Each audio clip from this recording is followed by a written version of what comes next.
Hi, everyone. I'm Tara Pendleton, and I'm a professional director at BDO USA. And I'm also honored to serve as a Women Helping Women Fund board member. And that's why I'm with you today. We're going to be connecting with current Women Helping Women Fund grantee Feast Collective. And Feast is an incubator kitchen and community gathering space featuring a rotating group of immigrant and former refugee chefs. And I'm honored to be joined today by Maisa Abu Dhab. I said I wasn't going to say it wrong. Abu Daya. So sorry, Maisa. And Maisa is the chef program director at Feast. Thank you so much for joining us. Thank you. It's my pleasure. I'm so excited. We're going to learn so much today. So let's start up with, can you tell us a little bit about Feast and your mission? Yeah, Feast World Kitchen, it's a nonprofit organization that support and help immigrants and refugee to communicate more with the community, and especially we're focusing on those people are talented to start their business. We have, we have really good number of immigrant and refugee. They lived in Spokane, and I realized after a while, as an immigrant, that we need something like this. I want to start my own business. That was 3-4 years ago, and I've been struggling. My English is good, but it's still hard. So what's those people that they don't have enough language, or they don't have, or financial barrier, or whatever, how we can just involve them also to the community, because it's hard as someone live their countries, no matter what's the reason, but they're gonna start a new life over here. It's so hard just to feel that you're behind. You're behind from the language. You're behind from understanding what's going on, either personally or with your family, with your kids. It's a start. Feast World Kitchen start with a small idea. We've been working.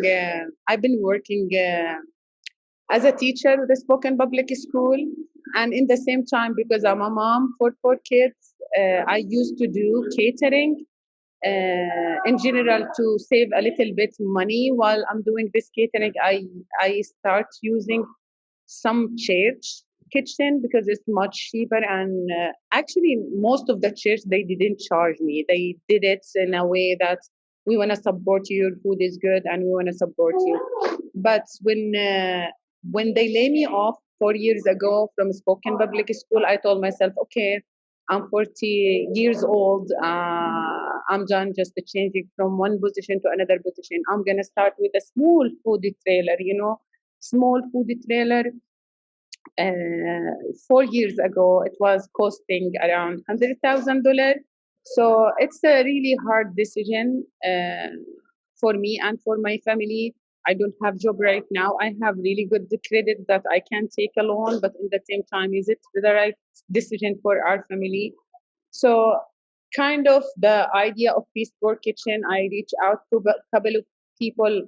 One of them, Ross Carver, who's the executive director for Feast World Kitchen right now, and another person, Dan Todd, which is also, he used to own Inland Curry. He used to do some culture international events, and I was really participating and volunteering in those events because I love what he's doing. And we end up coming up with the idea of Feast World Kitchen. It's we need just me and other person, and we during those months when we're doing those culture events, I know a couple of chefs either from Middle East or all over the world that they've been struggling the same way. Some of them, they owned a restaurant in their country, but they can't do it over here, either language or financially. So the only things connects all of the chefs together, it's they need a small place, or they need a kitchen to start with. And it's happened. We start Feast World Kitchen as just catering in the beginning, so that will make it easier, you know how many person you're gonna cook, you know the location and those kind of things. But when it's happened, when COVID came up, catering canceled. You know, all Right. the catering inquiries been canceled.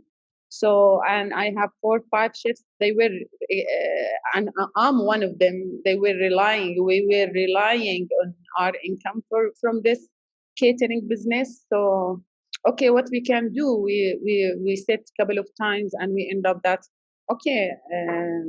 Let's try take out pre-order. Okay, it's really helpful for us when you're starting a business to have pre-orders that you know how many meals you can cook.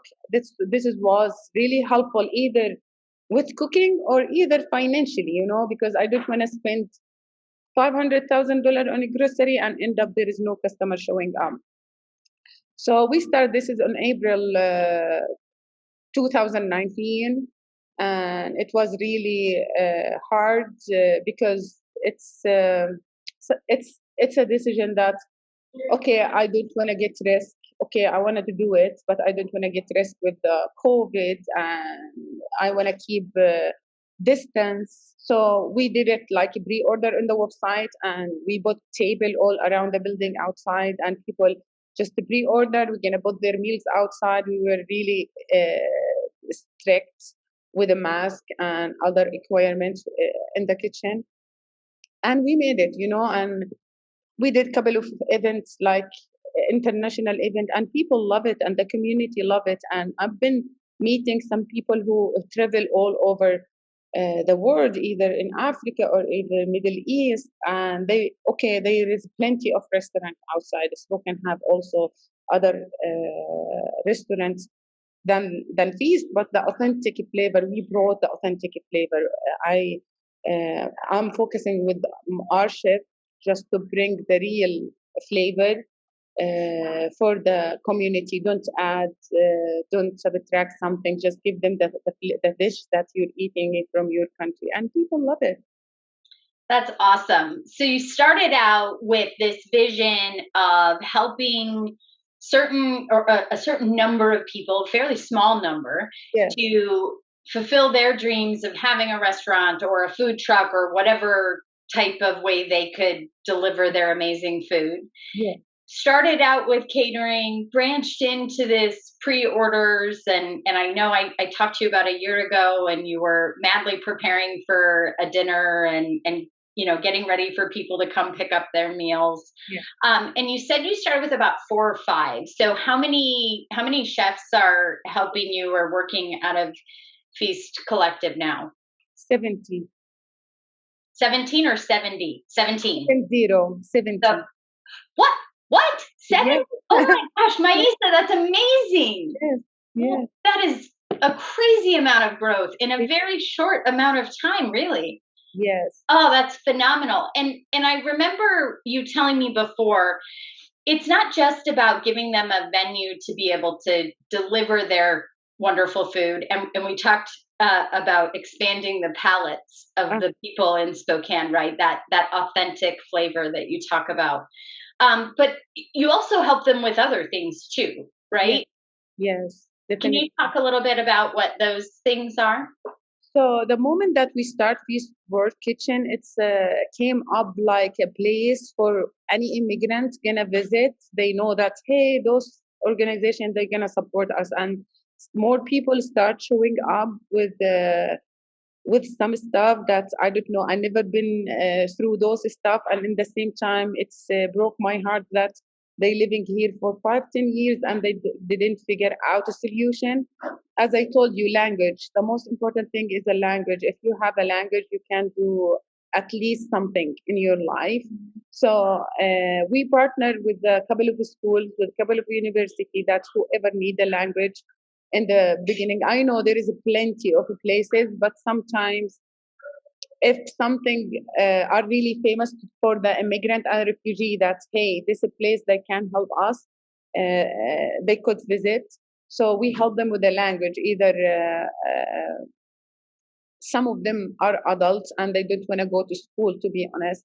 And in the same time they want to learn the language. Okay, what's your interest? My interest is just to open a business. uh, I'm looking for a place teach me more vocabulary and focus on a food business or whatever I need. Okay, we're trying to do this, and it was really helpful. When you have a passion for something and they have this passion that I want to learn the language from the side that I need in the future. And I totally understand most of our immigrant over here are adults. It's been hard for them, either if they want to attend the school or they want to cook over here. It's hard because as an adult I wanted to do something. I would love to do some volunteer. I would love to go to school, but in the same time, if I have 4 or 5 kids waiting for me to feed them at home, I would prefer just to work, right? So that's what we start encourage them. Okay, if you wanna do a couple of hours with this organization, and they're gonna pay you, and you're gonna have a chance to communicate with them language wise. Other than that. For example, women culture wise, I'm talking about international, all over the world, some culture, and I even came from a culture. Some of the men, they don't respect women. They've been abusing it. Even here, you can have some cases that men abusing women. But okay, if you don't have the language or you don't know what I should do or what I have to do, if I've been going through those situations, this is going to be hard. Maybe you will have mom or cousin or someone as an American, I'm saying, just to talk, or they can help you and support you and protect you from what you've been through. But over here, when I'm talking about immigrant, she have nothing. She doesn't have family. She's been abusing physically, and the only thing that she can think about that they're gonna kick me, I'm gonna be homeless. That's the only thing that's what she's hearing. So we try also to help and support those women, even if she don't want to kick, if you don't want to cook, or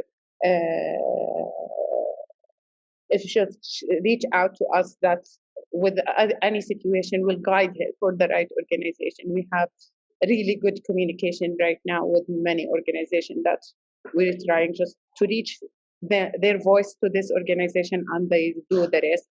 I have also a couple of migrant women. They've been doing nothing, as a mom. I did when my husband, he's working so hard and he's feeding our family. But as a mom, I've been sitting at home 10 years. I'm feeling that, hey, I'm loser. I can't do nothing more than cooking. Okay, you're doing cooking, so you can do a lot. So come and try our kitchen. Yeah. I love hearing about your community partnerships and connecting the people that you help and serve with other kinds of help that they need. That's Yeah. something that's really important to us as Women Helping Women Fund, and just so impactful to the Spokane community. Yes. So, have you seen the Spokane community really embrace former refugees and immigrants through the work at Feast? I love it, to be honest. The moment that I came over here, I never feel that the place was nice. The people are nice, but because I'm a migrant, I have colors and I have an accent. I've been struggling somehow with couple of issues, couple of situations. But what we brought, it's everywhere. You're gonna find sick people everywhere. But how we gonna convince ourselves and other people that no, the community are really good, and if someone acting bad, that doesn't mean the whole community is the same thing. So this is the community was amazing with us. So the community was so generous with us. They help, they support till this moment. They communicate and they love. When I have some volunteer almost every day. Volunteer American volunteer, which is also help our chef language wise. Because even if I'm speaking 1 or 2 languages, I don't want to communicate. I want you to learn the English language, guys. We're trying just to keep it English in the kitchen. And it's helped both sides. It's helped for the American to understand some cultural differences, and it's helped the immigrant to do the same thing. And more than that, it's helped them with the language. Yeah, that's amazing. Excuse me. So How have you seen the small business training and the real world experiences that your chefs are getting really impact their lives? Do you have some examples of that you could share? Yes. So some of us, like me, maybe because I'm dealing with all this stuff, either managing or construction or whatever coming up in the building, it's really hard. It's not easy. It's so easy to tell yourself that I'm good in cooking, I'm going to start a business, but business is not just only kitchen. Business, it's mean that you need marketing, you need social, you need managing, you need customer satisfied. So all those coming together. So if you ask me this question 4 years ago, I'm gonna tell you no. I'm gonna still open my business. My food is good. People gonna love it, you know. But I realized because I lived a real life business, I realized that hey, I went even a couple of times for SNAP women to get some loans from them, you know, and they've been telling me what I'm telling you right now, and I'm keep telling myself, no, no, I'm gonna do it. I don't, I'm able to do it. And then when I have this experience, I realized that yeah, it's too much work. It's you have to be prepared. You have to have a really good staff and team around you. It's not only the kitchen. Some of them, they I have some chefs. They already have families, you know, 3, 4 adults, and they've been helping them and support them, and they are really ready. But the things I have only one chef from those 70 that he have a contract with the restaurant to work with a percentage, you know, which is good for him. But in the same time, you know, the prices with the building and everything going up in this season, it's being a little bit hard. They did, some of them did a really good saving during the last year to start a business, but it is still renting a place. It's something not affordable for my chef right now. Hopefully that in the future we're gonna see 1 or 2 business coming up live in from, and we're telling them it's a graduation point, you know, when they are ready financially and everything.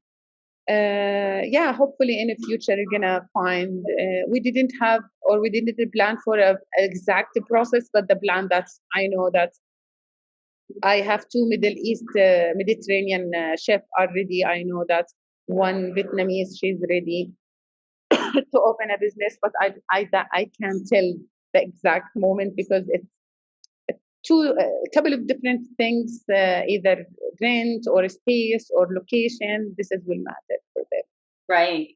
Well, I just think it's so wonderful that I mean, there's plenty of people, whether immigrants or people who have grown up in the area, who might have the dream of opening a restaurant or starting their own business, and you run out and it's very expensive, and you go through all the effort of that, and a lot of businesses fail, right? Because people aren't aware of all of the work that goes into it. They don't have the training they need, and you think it's just the kitchen, as you said, right? If we're talking about a restaurant. So I just think it's so wonderful that you one are giving these wonderful, talented people the opportunity to do what they're passionate about, earn a living from it, or at least some contribution to their living, learn all the different pieces that go into it. And maybe eventually, as you say, some of them will decide to open a business, but they'll be so much more prepared Yes. by the time they get to that, that they'll be much more likely to succeed Yes. than if they had dove in. Do it by without any training. Yes. Yeah, yeah, that's amazing. So we've talked a lot about where you've been, where you are now. What's your vision for the future? Where do you see Feast going? What does it look like as the restaurant continues to grow? Hopefully, it's gonna be brand name all over the states. I love it. Well, Yeah. no, we were just talking about expanding the knowledge across North Spokane and Spokane Valley, because as some people may know, you guys are located near downtown. So, sort of branching out just within Spokane. And then I love the dream all over the state. I Yeah, love it. actually, you know, I love the mission. I love what I'm doing. Sometimes I know that it's not easy things to do. The restaurant have maybe 3, 4 employee, and only 2 employee are a full time, dealing with everything is not easy for us. And you've been seeing me that always busy. I'm working even extra hours just to make everything uh, looks good. I'm dealing with both sides, dealing with the chef and dealing with the customer, which is I want to be fair and satisfied for both sides. But to be honest, I love what I'm doing. It's really, it's not only about money. I'm getting my salary, which is fine and nice, and but the nicest part of it, helping each other. This Yeah. feeling that when you reach to the point that, okay, I have money, I have car, I have house, okay, I feel that I need to do something. And by the end of the day, if you feel that, hey, you just being apart from support this family and make this family uh, make their life easier, this is amazing. This is a really nice things that I'm keeping doing it, and I'll keep doing it. And I want others to keep doing it. It's helped my kids a lot. Personal wise, I have 13 and 10 years old, and I have other 5 and 7 years old. But 10 and 13 years old, when they started growing over here and I'm talking to them in front of their kid, their friends, sometimes they will feel embarrassing because my mom accent or whatever, and I'm keep teaching them. It's always, you have to be proud that I'm doing what I'm doing. It's for you guys. And when I start this and they see other immigrants and they see how other families been struggling, how they see, it's really important. Now their mom is a hero in front of their eyes because she's doing this amazing job. And uh, I would love other families to just to keep doing it, because somehow helping helping each other give you this satisfaction, or you're going to be satisfied just to keep doing what you're doing. Yeah. I love that. So you're a hero in my eyes too, not just the eyes of your Thank, children. thank Yes. you. And I'm sure everyone listening to this will feel the same way. Thank you. Thank Uh, you. Once everyone love their kids to the point. I just moved over here because I want a good future for them. And uh, when I'm looking to other families, this gap between them and their kids, that's what a part of also of my mission. We've been also helping, like I have a couple of chefs, their kids gonna start college and they're gonna go to the university couple of months, and been struggling because their parents, they don't give advices, don't support them because the language wise, you know what I'm saying. So we're being like we're treating them like our family. Okay, we don't know the language, I'll help you, I'll support you. If I didn't know anything, I'll send you. We have really good communication all over the Spokane, Gonzaga, Whitworth, Eastern Washington. They've been always helpful and support, and they are willing. Some professor come over here and they told me that we're always able just to get more student if they need help or they need advice. So all what we're doing is amazing somehow. yeah, absolutely. Okay, so you've talked a lot about how passionate you are about what you do, how much you love it. But what's the thing that gets you the most excited about the work that you do? Yeah, helping those people. And it's not only, I told you, it's not only the cooking. For example, with the pandemic, most of immigrants and refugee, they are working with the services, like hotels, industry. Yeah. And we start also help and support those even if they don't know to cook. Okay, what you can do, construction, I'll give you some a couple of hours for construction, painting, I'll give you some. So we're directing people, and this is really important because helping those families just with the pandemic at what's going on financially, it's really important for those family. Um, yeah, the I most love important thing. that. I love helping them. I love helping people too, and I love hearing how you talk about all the different ways you can help people. I think sometimes we think about our jobs or our roles or our careers, and we think, well, I'm an accountant. Like, how much can I really help people? But um, and you might think I'm a chef, like I could help them with food, but what else? But look at the huge impact you can have if you just open your mind to what do they need and how can I facilitate it? Facilitating with community partners, facilitating with having them help with construction and painting or whatever it is that they're good at so that you can make an impact in their lives and that impact it ripples. Yeah. So that brings me to my next question, which is other than funding, which we know every not for profit needs, what support from our community would be the most helpful for your organization? So I love from the community to keep just supporting us. Support is not only funding, support by showing up with showing up and talk to our chef. It's really nice for any customer when they are showing up.